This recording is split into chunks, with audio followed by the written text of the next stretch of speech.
এবার মায়াপুরে এসে হরেকৃষ্ণ শোনালেন শাহ, বার্তা দিলেন মাতুয়াদেরও।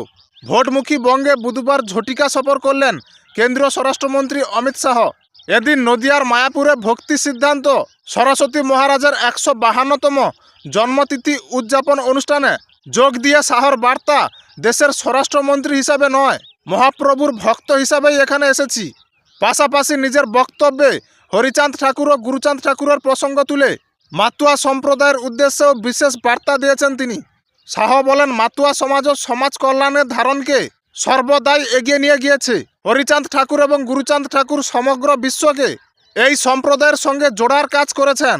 তবে আপাত দৃষ্টিতে বুধবারের শাহী সফর পুরোপুরি অরাজনৈতিক হলেও সেখানে প্রচ্ছন্নভাবে ধর্মীয় আবেগে মোড়া কৌশলী রাজনীতির ছোঁয়া ছিল বলে ওয়াকিবহাল মনে করছে।